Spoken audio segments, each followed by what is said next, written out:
நம்ம ஒரு அருமையான வசனத்தை பார்க்கலாமா? உண்மையாய் தம்மை நோக்கி கூப்பிடுகிற யாவருக்கும் கர்த்தர் சமீபமாய் இருக்கிறார்.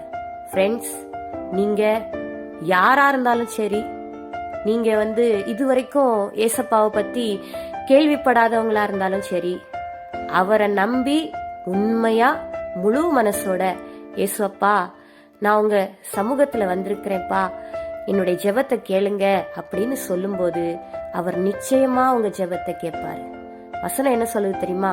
உண்மையாய் தம்மை நோக்கி கூப்பிடுகிற யாவருக்கும் அவர் சமீபமா இருக்கிறார். உங்க பக்கத்துல இருந்து, உங்க பக்கத்துல நீங்க ஜெபம் பண்ணும் போதே உங்க ஜெபத்தை கேட்கறதுக்காகவே உங்களுக்காகவே அவர் இறங்கி வருவார். நீங்க அதுக்காக ஸ்பெஷலா எங்கேயும் போகணும், இல்ல எங்கேயாவது நடந்து போய் தூரமா போய் நான் ஜெபிக்கணும், அல்லது நான் ஸ்பெஷலா ஒரு இடத்துக்கு போய் ஜெபிக்கணும் அப்படி அவசியம் இல்லை. நீங்க எங்க இருக்கிறீங்களோ அதே இடத்துல இருந்து முழு மனசோட அவரை கூப்பிடுங்க. அவரை நோக்கி நீங்க ஜெபம் பண்ணுங்க.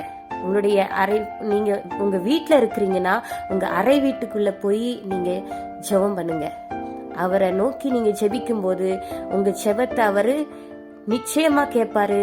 அவர் ஒரு நாள் உங்க ஜெபத்தை இக்னோர் பண்ணவே மாட்டாரு, உங்க ஜெபத்தை தள்ளவே மாட்டாரு.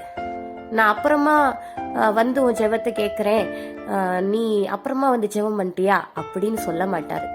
அவரு எப்போனாலும் எந்த நேரத்தினாலும் உங்க ஜெபத்துல உங்க ஜெபத்தை கேட்டு அவர் உங்க லைஃப்ல பெரிய காரியங்களை செய்வார், பெரிய அற்புதங்களையும் அதிசயங்களையும் செய்வார். ஃப்ரெண்ட்ஸ், அதனால சந்தேகப்படாம முழு விசுவாசத்தோடு முழு மனசோட அவரை நோக்கி நீங்க பாருங்க.